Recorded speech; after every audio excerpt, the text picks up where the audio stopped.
our world tends to operate on a binary. You're innocent or you're guilty, a man or a woman. You're a Kesha fan or you're wrong. It's just comfortable for us to simplify things. When an idea begins to challenge this or become more complex, people tend to get angry because they're scared of what this means for themselves or their communities. For example, when Target announced that they were going to open gender-neutral bathrooms, there was a lot of backlash. These negative reactions are based in the fear of the unknown. The truth is that many of us never really understand what it means to have to venture outside of these comfort zones. I am Indigenous, and I identify as Two-Spirit, which is an Indigenous term meaning that I was not born a woman or a man, but I was born with two spirits, each of a different gender. So I've dedicated a lot of my time to understanding what this all means. Gender is complicated, so we need a model that can confront the destructive powers of a binary. So today, we're going to discuss the issues with our current sex and gender model, then propose a new model, and last, we can see how changing the way that we think can move society towards embracing the unknown. So, this model is used in classrooms to explain how people identify. This is a very popular model, and it's easy to understand, but it dangerously oversimplifies gender. This has even been featured on television shows like Bill Nye Saves the World. I'm sure we've all seen that episode. It was a really great episode. So this model here is used in order to, or models in general, are used in order to bring visuals to abstract ideas. The way that these topics here are often explained is that gender and sexuality are on a spectrum, and that there's a lot of room to exist on this sliding scale. So let's break this down to really understand what's happening here. This first line represents a person's biological sex. This is your genitalia. A person born with a penis is male, and a person born with a vagina is female. And here in the middle we see intersex, which defined by the Intersex Society of North America, is a person born with reproductive or sexual anatomy that does not seem to fit the typical definitions of female or male. This next piece here represents the person's gender identity. It's important to note that gender does not biologically exist. It is socially constructed. There is no quantifiable physical way to measure a person's gender identity. It's just how they feel. In order to make things simpler for ourselves, we created the concept of a man and a woman to correspond with male and female respectively. When a child is born, parents have already ascribed a gender to them. We see this with pink clothes and toys for girls and blue and sports for boys. We have certain expectations of what men and women should be. These gender expectations are socially ingrained and differ between cultures. So I'm not saying that early identification of children is a good thing or a bad thing, but we have to recognize that it happens to us instead of with us. Now, in the middle here, we also see genderqueer and bigender. These identities mean that you identify as both a man and a woman, as neither, or even not on this spectrum at all. This third line represents a person's gender expression. As put by gender theorist Judith Butler, gender expression, or gender, is something that you do, not something you are. Gender expression is the way in which you perform your gender to the world. This is through things like what you wear or how you act. No two people will perform their gender the same way, even if they identify the same way. Here we see masculine and feminine, and in the middle we see androgynous. Androgyny is when a person presents as neither fully masculine or fully feminine. If we have two women in a room, one may enjoy high heels and dresses and makeup, while the other enjoys dress suits and suit pants, you know? They both have the same gender identity, women, but their gender expression is very different. There is no correct way to perform your gender. Now, this last line represents a person's sexuality. This is who you are attracted to and is not determined by your sex or gender. Here we see attraction to men and attraction to women. And in the middle, we see bisexual and asexual.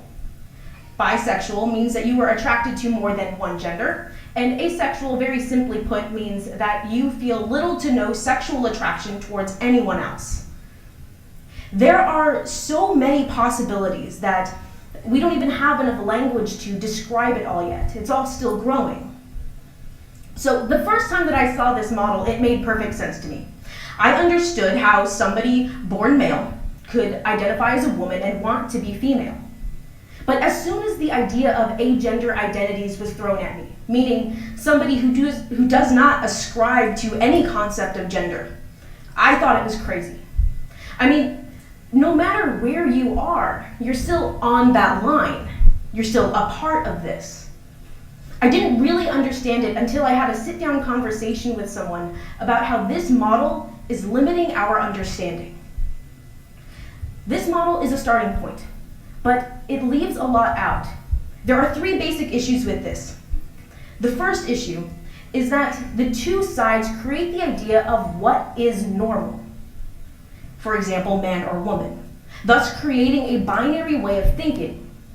Because of this binary, male, female, man, woman, masculine, feminine, society has a hard time accepting identities outside of this.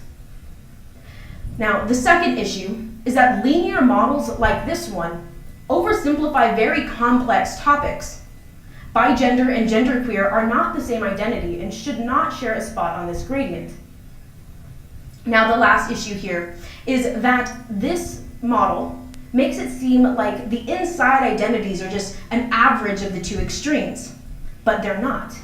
They're separate and independent ways of existing. So what we really have to understand here is that this binary way of thinking has caused a lot of issues in society. So now that we have a basic understanding of why this model can't adapt and change, I can introduce you to a new way of visualizing this. This model is a lot to take in, and I understand that. So that is why I created a new one based on a topic that most of us are familiar with, the solar system. So this model is meant to be a metaphor which we are using to discuss this topic. It is not supposed to be scientifically measurable, and I have also removed sexual orientation, as this is a model solely to describe gender. This is the gender universe. Here we will see how each person is their own solar system, and there are three pieces to this model. A nebula is the beginning, a blank slate, the building blocks for everything that will eventually become your solar system and the things around it. At first, what's in your solar system, or your nebula, is determined by who you are around. When a child is born, parents do what is called assigning at birth, which means a child born with a penis gets assigned male or boy or man at birth, and a child with a vagina is assigned female, girl, or woman at birth. As an infant, you don't get a say in what you do or wear or even what color your room is. You just have to exist and grow with every experience. Now, everything that happened to you while you were only a nebula helped create who you are. And you are now a star, the sun of your own solar system. Now, at first, how your sun looks depends on your family and the people around you. But eventually, you find an identity that you're comfortable with. The nebula, your building blocks, still exist as a part of you, but just aren't as important anymore. When we assign a child male at birth, we expect him to grow up to be manly and masculine and like sports and date women. And if he does, and he's comfortable with the identity that he was assigned at birth, he's what we call cisgender, meaning, again, he's comfortable with what he was assigned. But cisgender men who don't do these things are still allowed to identify as men. The only difference here is that they don't meet your expectations of what it means to be a man. Many people from a very young age understand that they don't identify with a gender that they are expected to be.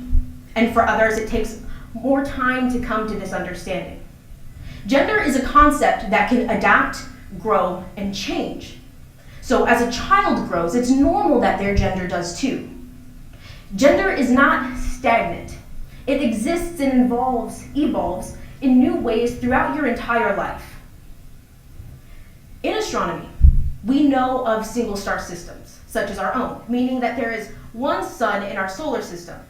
But we also know of multiple star systems, similar to our own North Star, Polaris, or Tatooine from Star Wars.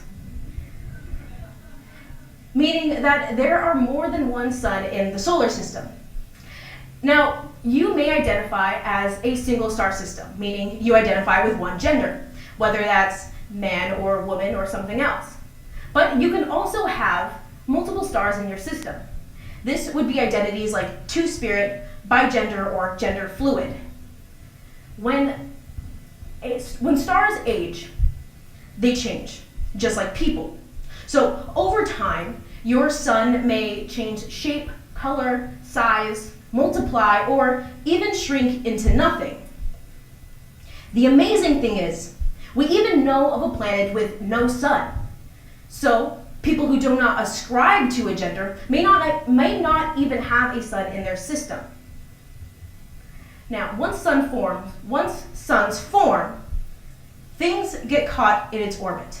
Now, while the sun is sitting there representing your gender identity and how you feel and change throughout time, the planets are representing things that change your gender expression. And this is the third piece of the model.